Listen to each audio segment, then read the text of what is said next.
നമസ്കാരം, മിനിസ് മിനി കിച്ചണിലേക്ക് എല്ലാവർക്കും സ്വാഗതം.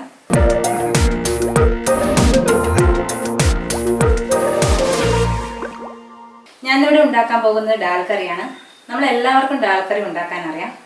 അധികം ആളുകൾ ഉണ്ടാക്കുന്നത് സാമ്പാർ പരിപ്പ് ഉപയോഗിച്ചിട്ടാണ് ഡാൽ കറി ഉണ്ടാക്കുന്നത്. അതിൽ നിന്നൊക്കെ വ്യത്യസ്തമായിട്ട് ചെറുപരിപ്പ് കൊണ്ട് നമുക്കിന്നൊരു ഡാൽ കറി ഉണ്ടാക്കി നോക്കാം. ചെറുപരിപ്പ് വളരെ ഹെൽത്തിയാണ്, വളരെ ടേസ്റ്റിയാണ്. നമുക്ക് എങ്ങനെയാണ് അതൊന്ന് തയ്യാറാക്കുന്നത് നോക്കാം.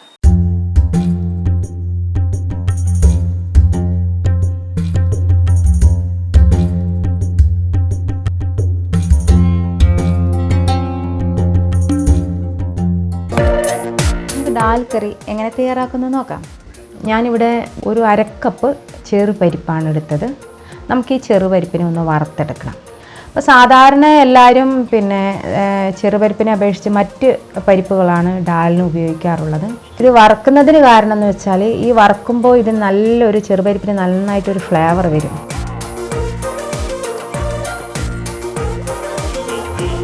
അപ്പോൾ ഇത് ഏതാണ്ട് നല്ല ഒരു ബ്രൗൺ കളറായി വന്നിട്ടുണ്ട്. ഇനി നമുക്കിതിനെ കഴുകാം. അപ്പോൾ ഈ ചെറുപരിപ്പിനെ നല്ല വൃത്തി കഴുകിയെടുത്തിട്ടുണ്ട്. ഇനി നമുക്കിതിനെ കുക്കറിലിട്ടൊന്ന് വേവിച്ചെടുക്കാം. പിന്നെ നമുക്ക് ആവശ്യത്തിന് വെള്ളം ഒഴിച്ച് നമുക്കിതിനെ ഒരു 3 വിസിൽ വരുന്നത് വരെ ഇതിനെ ഒന്ന് വേവിച്ചെടുക്കാം. അപ്പോൾ നമുക്ക് അവിടുന്ന് അത് വേവട്ടെ. നമുക്ക് അടുത്തതായി ചെയ്യേണ്ടത്, ഞാനിവിടെ ഒരു പാൻ ചൂടാക്കാൻ വെച്ചു.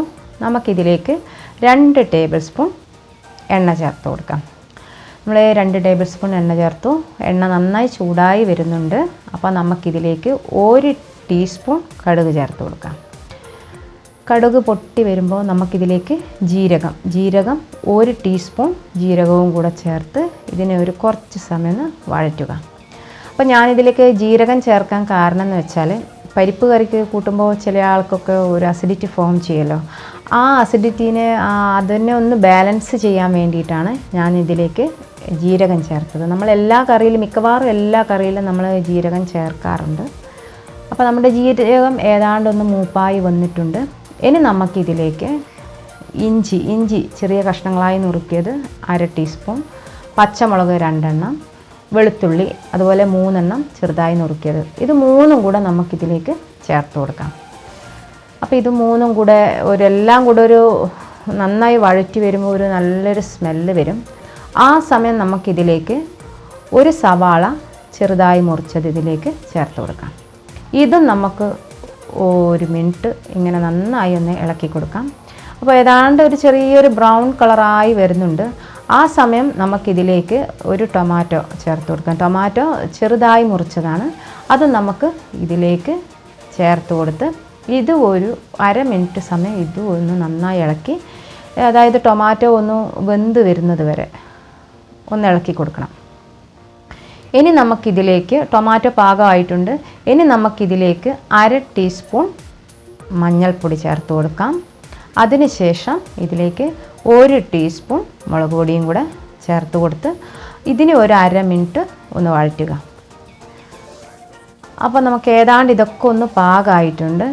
അതായത് നമുക്കിനി അടുത്തതായി ഇതിലേക്ക് ചേർക്കേണ്ടത്, നമ്മളിവിടെ വേവിച്ച് വെച്ചിരിക്കുന്ന ചെറുപരിപ്പ് നമുക്കിതിലേക്ക് ചേർത്ത് കൊടുക്കാം. നമ്മളിവിടെ ചെറുപരിപ്പും ചേർത്തു. ഇനി നമുക്കിതിലേക്ക് ചേർക്കേണ്ടത് ഉപ്പ്. നമ്മുടെ ആവശ്യത്തിനുള്ള ഉപ്പ് നമുക്കിതിലേക്ക് ചേർത്ത് കൊടുക്കാം. അപ്പോൾ നമ്മൾ ഉപ്പ് ചേർത്തു.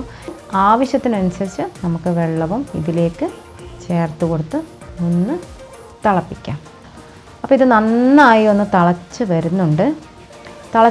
ജസ്റ്റ് ഒന്ന് കുറുകി വരുമ്പോൾ അത് നമുക്ക് മനസ്സിലാക്കാൻ പറ്റുമല്ലോ. ഒരു കുറുകി വരുന്ന സമയത്ത് നമ്മളിതിലേക്ക് തേങ്ങാപ്പാൽ 1 കപ്പ് തേങ്ങാപ്പാലും കൂടെ നമുക്കിതിലേക്ക് ചേർത്ത് കൊടുക്കാം. തേങ്ങാപ്പാലും കൂടെ ചേർത്ത് ഒന്ന് ഇളക്കി കൊടുക്കുക.